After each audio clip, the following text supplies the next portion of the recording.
മലയാളി പ്രേക്ഷകർക്ക് ഏറെ പ്രിയപ്പെട്ട പരമ്പരയായിരുന്നു ഉപ്പും മുളകും. പ്രിയപ്പെട്ട പരമ്പരയായിരുന്നു എന്ന് പറയുമ്പോൾ തന്നെ ആ സീരിയലിന്റെ മാറ്റം നമുക്ക് വ്യക്തമാകും. ഇന്ന് ഉപ്പും മുളകിന് പഴയ ആരാധകരില്ല, ആരവങ്ങളില്ല. പഴയ പ്രേക്ഷകർക്ക് ആർക്കും ഇപ്പോൾ ഉപ്പും മുളകിനോട് വലിയ താല്പര്യമില്ല എന്ന് വേണമെങ്കിൽ പറയാം. ബാലുവും നീലുവും മക്കളും അടങ്ങുന്ന ഒരു സന്തുഷ്ട കുടുംബം. അവിടെ ഉണ്ടാകുന്ന ചെറിയ ചെറിയ പൊട്ടിത്തെറികളും വഴക്കുകളും കുസൃതികളും പൊട്ടിച്ചിരികളും അങ്ങനെ എല്ലാം നിറഞ്ഞ ഒരു വീട്, അതായിരുന്നു ഉപ്പും മുളക് സീരിയൽ. കൊച്ചുകുട്ടികൾ മുതൽ മുതിർന്ന ആളുകൾ, പ്രായമായവർ വരെ ഏറ്റവും ഇഷ്ടത്തോടെ കണ്ടുകൊണ്ടിരുന്ന ആ സീരിയലിന് എന്ത് പറ്റിയെന്ന് ഇപ്പോഴും ആർക്കും മനസ്സിലാകുന്നില്ല. ഉപ്പും മുളകിലെ താരങ്ങൾ മാറുകയാണ് എന്നാണ് പുതിയ റിപ്പോർട്ട് പുറത്തു വരുന്നത്. തുടക്കം മുതൽ തന്നെ ഉപ്പുമുളകിനെ തേടി നിരവധി വിവാദങ്ങൾ എത്തിയിരുന്നു. ഉപ്പുമുളകിൽ നിഷാ സാരംഗിന് നേരിടേണ്ടി വന്ന ഒരു മോശം അവസ്ഥയെ പറ്റിയും ഒരു മോശം കാര്യത്തെപ്പറ്റി താരം തന്നെ പുറത്ത് പറഞ്ഞ് രംഗത്ത് വന്നിട്ടുണ്ടായിരുന്നു. അതിനുശേഷം ഏറ്റവും ലേറ്റസ്റ്റ് ആയിട്ട് വന്നിരിക്കുന്നത് ബിജു സോപാനത്തിനും SP ശ്രീകുമാറിനും എതിരെ വന്ന ലൈംഗിക പീഡന ആരോപണ പരാതിയാണ്. ഇതിന്റെ ഇപ്പോഴത്തെ നില നമുക്കറിയില്ല. ഏത് നടിയാണ് പരാതി കൊടുത്തത് എന്നതിനെ പറ്റിയും നമുക്ക് വ്യക്തമല്ല. എന്നാൽ ഉപ്പും മുളകിലെ ഒരു നടി അതിലെ താരങ്ങളായ ബിജു സോപാനത്തിനും SP ശ്രീകുമാറിനും എതിരെ ലൈംഗിക പീഡന പരാതി കൊടുത്തു എന്നത് വലിയ വാർത്തയായ സംഭവം തന്നെയാണ്. ആരാണ് ആ നടിയെന്ന് ഇതുവരെയും ആർക്കും അറിയില്ല. എന്നാൽ ഇപ്പോൾ ഉപ്പുമുളകിലെ ഈ താരങ്ങളെയെല്ലാം മാറ്റുകയാണ് എന്നാണ് പുതിയ റിപ്പോർട്ടുകൾ പുറത്തു വരുന്നത്. ഉപ്പുമുളകിലെ പ്രധാന താരങ്ങളായ ബിജു സോപാനവും SP ശ്രീകുമാറും മാറുകയാണ്. പകരം ബിജു സോപാനത്തിന് പകരം എത്തുന്നത് ജയകുമാർ പരമേശ്വരനാണ് എന്നാണ് പുതിയ റിപ്പോർട്ടുകൾ. അനൂപ് ശിവസേനനാണ് ശ്രീകുമാറിന് പകരം എത്തുന്നത്. സ്ഥിരീകരിക്കാത്ത വാർത്തയാണ് പുറത്തു വരുന്നത്. ഇവർ ആണ് ഇപ്പോൾ അഭിനയത്തിലേക്ക് ഉപ്പുമുളകിലേക്ക് എത്തുന്ന പുതിയ താരങ്ങൾ എന്നാണ് പുറത്തു വരുന്ന റിപ്പോർട്ട്. എന്നാൽ ഇവരെ എങ്ങനെയായിരിക്കും പ്രേക്ഷകർ മുന്നോട്ടെടുക്കുക? ബാലുവായിട്ടും എങ്ങനെ SP ശ്രീകുമാറിനെ മറ്റൊരു കഥാപാത്രമായി നമ്മൾ എങ്ങനെ കാണും? ഈ പ്രേക്ഷകർക്ക് ഇപ്പോൾ തന്നെ ഉപ്പുമുളകിനോട് ഒരു മുഖം തിരിവുണ്ട്. കാരണം ഇത്രയേറെ പ്രശ്നങ്ങൾ ഉണ്ടായി. ഉപ്പുമുളകിന്റെ ഒരു ഫസ്റ്റ് സീസൺ അവസാനിച്ച് രണ്ടാമത്തെ സീസണിൽ നിരവധി ക്യാരക്ടേഴ്സ് ഒക്കെ വന്നപ്പോൾ തന്നെ ആരാധകർക്ക് ഒരു വലിയ താല്പര്യമില്ലായ്ക ഉണ്ടായിരുന്നു. എന്നാൽ അതിനുശേഷമാണ് ഈ പ്രശ്നങ്ങളൊക്കെ ഉണ്ടാകുന്നത്. ബിജു സോപാനത്തിന് പകരം മറ്റൊരു നടനെ ബാലുവായി കാണാൻ പ്രേക്ഷകർക്ക് ഇഷ്ടമുണ്ടാകുമോ എന്ന കാര്യത്തിൽ വലിയ സംശയം തന്നെ ഇപ്പോഴും ഉണ്ട്. കാരണം ഇത്രയേറെ വർഷങ്ങളായി, ചെറിയ കുട്ടിയായിരിക്കുമ്പോൾ മുതൽ ഉപ്പുമുളകിലെ പാറുക്കുട്ടിയൊക്കെ ഇപ്പോൾ ഇച്ചിരി വലിയ കുട്ടിയായി.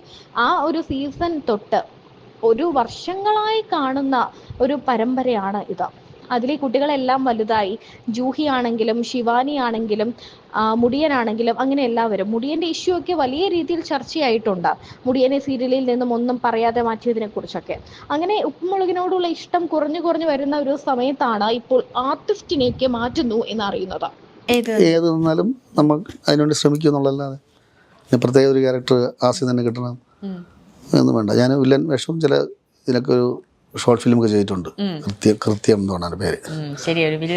വില്ലൻ അങ്ങനെ ചെയ്തിട്ടുണ്ട്. ഹാസ്യം ചെയ്യാൻ പാടാ. കാരണം പാടുന്ന മീൻസ് അതല്ല, കറക്റ്റ് ടൈമിങ് കറക്റ്റ് ആയിരിക്കണം. ഒരാളെ ചിരിപ്പിക്കണേ വലിയ പാടാ. നമ്മളെല്ലാം മസിൽ പിടിച്ചിരിക്കുന്ന ആൾക്കാരാണ്, പ്രത്യേകിച്ചും മലയാളികൾ. ഭയങ്കരമായിട്ട് ചിരിക്കരുത്. ചിരിച്ചാൽ പ്രശ്നമാണ്. ഞാൻ ഉപ്പുമുളക് പറയുന്നുണ്ട്, വലിയ മാന്യന്മാരായിട്ടുള്ള ആൾക്കാർ സങ്കടം, തീരെ സങ്കടം വന്നെങ്കിൽ വാവിട്ട് കരയരുത്. ജസ്റ്റ് അഥവാ ചിരിക്കണമെങ്കിൽ ജസ്റ്റ് ഇത്രേ പാടുള്ളൂ. കാരണം അല്ലെങ്കിൽ നമ്മൾ എന്തോ അത് ചെയ്ത പോലെയാണ്. പക്ഷെ കുട്ടികൾ അങ്ങനെയല്ല. ഈ കുട്ടികൾ ചിരിച്ചത് കൊണ്ടാണ് ഈ നമ്മൾ ചെയ്യുന്ന പ്രോഗ്രാംസ് ഒക്കെ, ഏത് സിനിമ എടുത്തോളൂ, കുട്ടികൾ മനസ്സ് തുറന്ന് ചിരിക്കുകയും. ഇപ്പം ഏറ്റവും കൂടുതൽ പേടിയുള്ള സിനിമകൾ കാണുന്ന ആരാ? കുട്ടികളാണ് അല്ലേ? അനബെല്ല, മറ്റൊന്നും എന്തൊക്കെ പേര് എന്നെ അറിഞ്ഞോണ്ട് എനിക്ക് അനബെല്ല അതൊക്കെ കാണുന്ന ആൾക്കാരാരാ? കുട്ടികളാണ് സ്വയം സ്വീകരിക്കാൻ. അവരുടെ ഒന്നുമില്ല, അവരെങ്ങനെ ഞാനിങ്ങനെ പഴയ ബോൺസ്റ്റർ ഡ്രാക്കുളയൊക്കെ കണ്ടിട്ടുണ്ട്. അനബെല്ല എനിക്ക് പേടിയൊന്നുമില്ല. പണ്ട് രാജമാണിക്യം എന്ന് പറഞ്ഞ സിനിമയിൽ ചേട്ടൻ അഭിനയിച്ചു. അയ്യോ, പിന്നീട് അത് ആൾക്കാർ ഇപ്പോഴാണ് കണ്ടതായിട്ട്. അതാണോ നമ്മൾ ചെയ്തിരുന്നത്? എപ്പോഴെങ്കിലും അറിയും. അത് നമ്മുടെ എൻ്റെ ഒരു ഫ്രണ്ടാണ് ഡയറക്ടർ ഭോവൻ ചേട്ടൻ.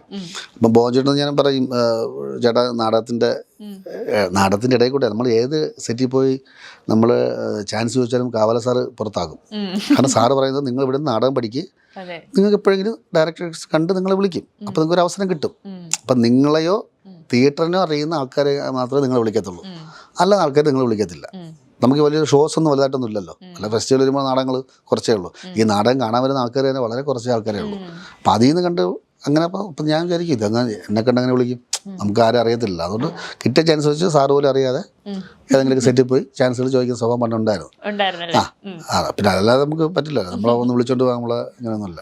പണ്ട് കാലത്ത് ഗോപിച്ചേട്ടനെയും വേണിച്ചേട്ടനെയും വിളിച്ചെന്ന് പറഞ്ഞു കഴിഞ്ഞാൽ ആ നാടകങ്ങളിൽ തന്നെ അറിയുന്ന സാറൊക്കെ ഉണ്ടായിരുന്നു. അപ്പോൾ അവർക്കറിയാം ആ കൂടെ നിൽക്കുന്ന ആൾക്കാർക്ക് എന്തൊക്കെ ചെയ്യാൻ പറ്റും. പിന്നീട് അത് കാലം കഴിഞ്ഞപ്പോൾ പിന്നെ ഞങ്ങളൊക്കെ വന്നപ്പോൾ അങ്ങനെയുള്ള ആൾക്കാരൊന്നും അവിടെ ഇല്ല. അല്ലെങ്കിൽ നമ്മൾ നാടകം കാണുന്ന വലിയ ഡയറക്ടേഴ്സൊന്നും ഇല്ലായിരുന്നു. മലയാളത്തിൽ തന്നെ എനിക്ക് തോന്നുന്നില്ല ഉണ്ടെന്ന് അറിയില്ല.